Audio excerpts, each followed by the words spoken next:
마트에 가면 흔히 볼 수 있는 프로틴 쉐이크 있죠. 그 프리미어 프로틴을 만드는 회사, 벨링 브랜즈에 대해 한번 들여다볼까 하는데요. 최근에 실적 발표가 있었습니다. 그런데 회사가 준비한 아주 장밋빛 발표 너머 월스트리트의 분석가들은 과연 뭘 궁금해했는지 그 날카로운 질문들을 통해 회사의 진짜 속사정을 한번 살펴보겠습니다. 자, 바로 본론으로 들어가 보죠. 와, 시작부터 숫자가 엄청납니다. 벨링 브랜즈의 대표 상품인 프리미어 프로. 이게 1초에 36개씩 팔려나간다고 해요. 이 숫자 하나만 봐도 이 회사가 얼마나 큰지, 얼마나 잘 나가는지 바로 감이 오시죠? 자, 우선 첫 번째 파트입니다. 회사가 발표한 내용은요, 한마디로 모든 게 다 좋다는 겁니다. 벨링 브랜즈가 속한 이 시장이 얼마나 뜨거운지, 그리고 그 안에서 또 얼마나 잘하고 있는지, 그거부터 한번 보시죠. 자, 이걸 보시면요, 바로 마시는 단백질 쉐이크, 그러니까 RTD 시장이 지금 얼마나 뜨거운지 알 수 있습니다. 전체 시장이 16%나 성장했는데, 벨링의 프리미어 프로틴은요, 무려 19%나 성장하면서 말 그대로 시장 성장을 이끌고 있는 겁니다. 아니, 근데 이 시장은 왜 이렇게까지 뜨거운 걸까요? 여러 가지 큰 흐름이 맞물려 돌아가고 있어요. 요즘 건강, 웰니스 하면 단백질이 중심이잖아요. 기능성 음료도 인기고요. 거기다가 최근에 엄청나게 주목받는 GLP-1, 비만 치료제 사용자가 늘어난 것도 한몫합니다. 바쁜 현대인들이 계속해서 편리한 걸 찾는 건 뭐 말할 것도 없고요. 이게 어느 정도냐면 CEO가 직접 이렇게 말했어요. 전체 시장 성장의 4분의 1을 우리 프리미어 프로틴이 만들어냈다. 다른 어떤 브랜드보다도 우리가 많이 기여했다고요. 그러니까 단순히 잘 팔리는 브랜드를 넘어서 아예 시장 자체를 키우는 동력이라는 거죠. 이 말 한마디에 모든 게 담겨 있죠. 자, 그런데 말이죠. 이렇게 모든 게 완벽해 보이는 이야기 속에서 월스트리트 분석가들은 도대체 뭐가 걱정이었을까요? 이제부터는요, 회사가 준비한 발표 자료가 아니라 아주 치열했던 질의응답 세션으로 한번 들어가 보겠습니다. 네, 바로 이 부분이 이번 이야기의 핵심입니다. 잘 다듬어진 발표가 끝나고 시작된 이 질의응답 시간이야말로 회사의 진짜 실력을 시험하는 무대였거든요. 분석가들의 질문을 따라가다 보면 회사가 진짜 뭘 압박받고 있는지 그게 보이거든요. 질의응답에서 가장 많이 그리고 가장 집요하게 나온 질문이 뭔지 아세요?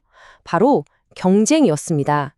이 시장이 이렇게 뜨거우니까 너도 나도 뛰어드는 새로운 경쟁자들, 과연 이게 위협이 되지 않겠냐는 거죠.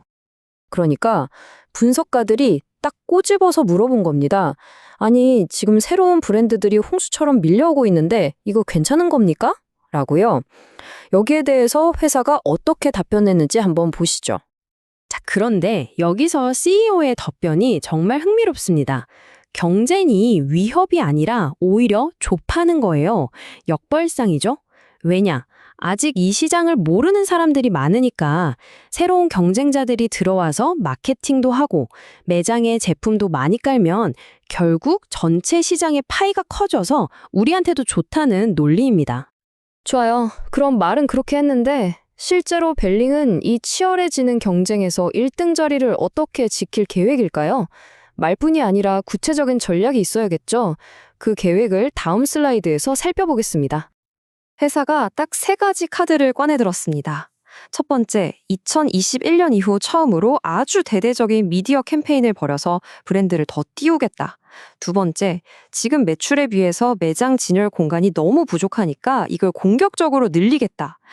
그리고 마지막으로 계속해서 혁신적인 신제품을 내놓겠다. 이 3가지입니다.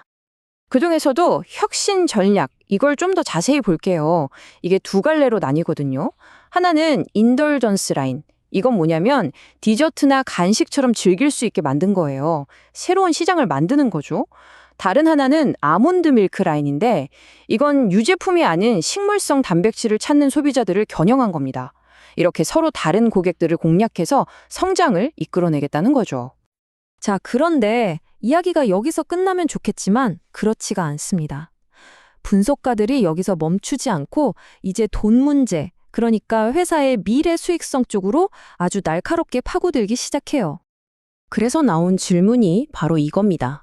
아니, 성장하고 잘 팔리는 건 알겠는데 왜 4분기에는 이익이 줄어들 거라고 보는 겁니까? 라고요.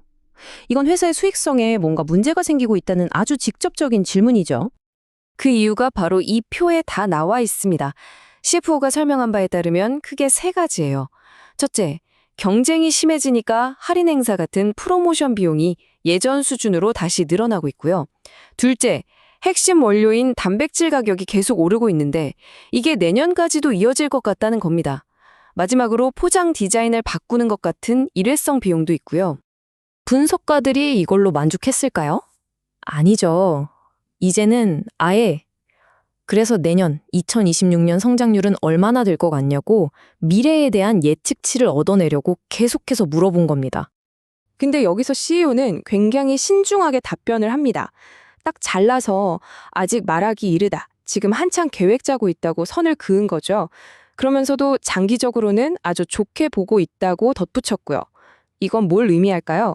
바로 경쟁이나 비용 같은 불확실성이 크니까 섣부른 기대를 주지 않으려고 아주 조심하고 있다는 뜻이죠. 자, 이제 슬슬 정리를 해볼 시간입니다. 이렇게 좋은 소식과 나쁜 소식이 뒤섞인 복잡한 상황 속에서 벨링 브랜즈는 앞으로 어디로 가게 될까요? 핵심만 딱딱 짚어볼게요. 첫째, 단백질 쉐이크 시장의 성장세는 진짜 엄청납니다. 둘째, 벨리는 그 시장의 확실한 1등 리더고요. 셋째, 재밌는 건 경쟁이 심해지는 게 오히려 시장 전체에는 긍정적일 수도 있다는 점입니다. 하지만 넷째, 단기적으로는 프로모션이나 원가 때문에 이익이 줄어들고 있어요. 바로 이 때문에 다섯째, 회사가 미래를 위해서 마케팅과 혁신에 더 큰 돈을 쏟아붓고 있다는 것. 이게 바로 핵심입니다. 마지막으로 이 질문을 한번 던져보겠습니다. 벨링은 지금 불붙은 시장을 이끌고 있는 선두주자입니다. 하지만 뒤에서는 비용이 오르고 있고 앞에서는 경쟁자들이 맹렬하게 추격해오고 있죠. 과연 지금의 이 성공 공식이 앞으로도 계속 먹힐 수 있을까요?